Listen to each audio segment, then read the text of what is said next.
ನೋಡ್ರಿ ಪಕೋಡ ಮಾಡೋಕ್ಕೆ ಈರುಳ್ಳಿನ ಸಣ್ಣ ಮಾಡಿ ಹೆಚ್ಚಾ ಇದ್ದೀನಿ. ತೆಳುವಾಗಿ ಕಟ್ ಮಾಡಿರಿ ಹಿಂಗೆ. ಆಮೇಲೆ ಸ್ವಲ್ಪ ಹಸಿಮೆಣಸನ್ನು ಹಾಕ್ತಾಯಿದ್ದೀನಿ ಟೇಸ್ಟಿಗೆ, ಸ್ವಲ್ಪ ಲೈಟಾಗಿ. ಸ್ವಲ್ಪ ಖಾರದ ಪುಡಿನೂ ಹಾಕಬೇಕು, ಅದಕ್ಕೆ ಹಾಕ್ಬೇಕು ಅದನ್ನು. ನೋಡ್ರಿ ಇದಕ್ಕೆ ಹಾಕ್ತಾಯಿದ್ದೀನಿ, ತೊಳೆದಿಟ್ಕೊಂಡಿದ್ದೀನಿ ಕೊತ್ತಂಬರಿ ಸೊಪ್ಪನ್ನು. ಇದನ್ನು ಹೆಚ್ಚನ ಸ್ವಲ್ಪ ಬೇವಿನ ಸೊಪ್ಪನ್ನು ತಗೊಂಡಿದ್ದೀನಿ, ಇಷ್ಟು ತಗೊಂಡಿದ್ದೀನಿ. ಕೊತ್ತಂಬರಿ ಸೊಪ್ಪು ಹೆಚ್ಚಿಟ್ಕೊಂಡಿದ್ದೀನಿ, ಹಸಿಮೆಣಸು, ಆಮೇಲೆ ಈರುಳ್ಳಿನ ಹಾಕ್ತಾಯಿದ್ದೀನಿ ಒಂದು ಪಾತ್ರೆಗೆ. ಅಷ್ಟು ಹಾಕಿ ಮಿಕ್ಸ್ ಮಾಡೋಣ.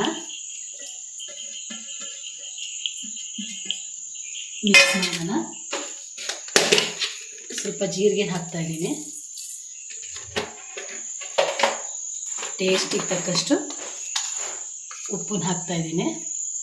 ಟೇಸ್ಟಿಗೆ ತಕ್ಕಷ್ಟು ಉಪ್ಪು ನೋಡಿ, ಎಷ್ಟು ಬೇಕು ಅಂತ ನೋಡಿ ಹಾಕೇಳ್ರಿ ನೀವು. ನನಗೆ ಎಷ್ಟು ಬೇಕು ನಾನು ಹಾಕ್ತಾಯಿದ್ದೀನಿ. ಆಮೇಲೆ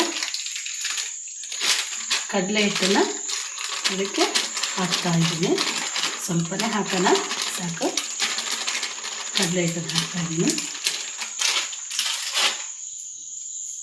ಆಮೇಲೆ ಸ್ವಲ್ಪ ಖಾರದ ಪುಡಿ ಹಾಕ್ತಾಯಿದ್ದೀನಿ.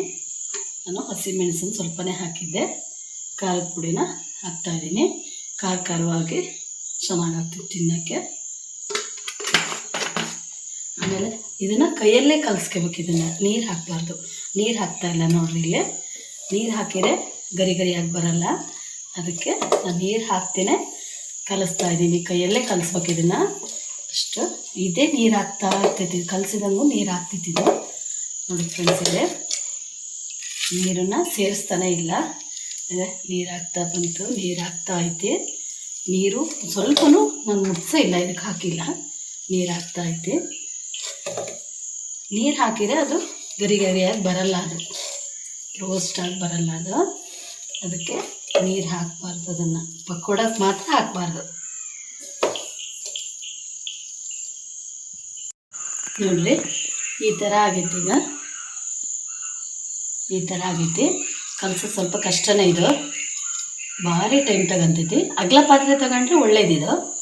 ನೀರನ್ನು ಹಾಕೇ ಇಲ್ಲ, ಸ್ವಲ್ಪನೂ ನೀರು ಮುಟ್ಟಿಸಿಲ್ಲ, ಇದನ್ನು ಸ್ವಲ್ಪನೂ ನೀರು ಆ್ಯಡ್ ಮಾಡಿಲ್ಲ ಇದಕ್ಕೆ. ಈಗೇನು ಮಾಡ್ತೀನಿ ಅಂದರೆ ಗ್ಯಾಸ್ ಹಚ್ಚಿ ಸ್ಟೌವು, ಎಣ್ಣೆ ಇಟ್ಕೊಂಡಿದ್ದೀನಿ. ನಾನು ಕೊಬ್ಬರಿ ಎಣ್ಣೆ ಇರೋದ್ರಿಂದ ಕೊಬ್ಬರಿ ಎಣ್ಣೆ ಹಾಕಿದ್ದೀನಿ. ಅದು ಐತಿ, ಆದರೆ ಅದನ್ನು ಹಾಕಿಲ್ಲ. ಕೊಬ್ಬರಿ ಎಣ್ಣೆ ಇದ್ದರೆ ಕೊಬ್ಬರಿ ಎಣ್ಣೆನೇ ಹಾಕಿರಿ, ಹೆಲ್ದಿಗೆ ಭಾರಿ ಒಳ್ಳೆಯದು, ಆರೋಗ್ಯಕ್ಕೆ ಭಾರಿ ಒಳ್ಳೇದಿದು. ಕೊಬ್ಬರಿ ಎಣ್ಣೆ ಇದ್ದರೆ ಕೊಬ್ಬರಿ ಎಣ್ಣೆನೇ ಯೂಸ್ ಮಾಡೋದು ತುಂಬಾ ಒಳ್ಳೆಯದಿದೆ.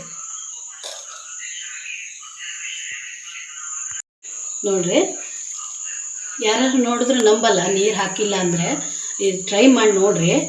ಇದು ಯಾವ ಥರ ಆಗ್ತೈತಿ ಅಂತೇಳಿ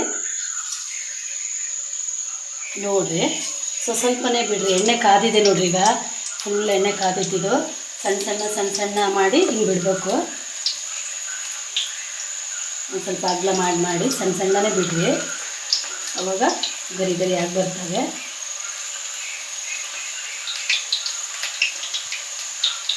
ನೋಡಿರಿ ಸ್ವಲ್ಪ ಯಾವ ಥರ ಆಗೈತಿ ಅಂತೇಳಿ ನೀವು ಮಾಡಿ ನೋಡಿ ನನಗೆ ಕಮೆಂಟ್ ತಿಳಿಸ್ರಿ.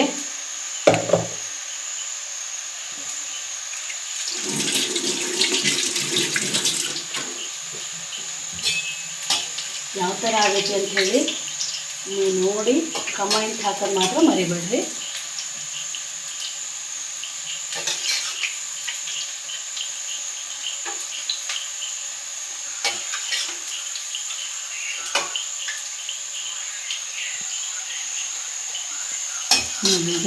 ಇಲ್ಲಿದೆ ರೋಸ್ಟಾಗಿ ಬಂದಿದ್ದಾವೆ ಇವು.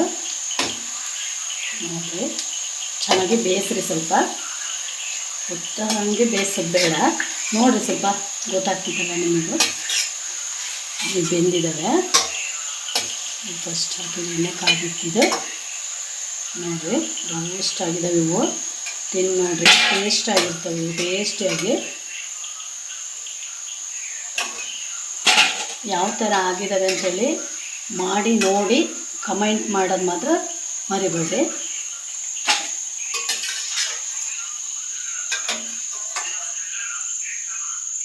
ಎಣ್ಣೆ ಕಾದ್ಮೇಲೆ ಹಾಕಿದರೆ ಎಣ್ಣೆ ಇದರಲ್ಲಿ ಇರಲ್ಲ. ಈ ಥರ ಆಗ್ತವೆ. ಸೂಪರ್ ಆಗಿರುವಂಥ ಪಕೋಡ ರೆಡಿ.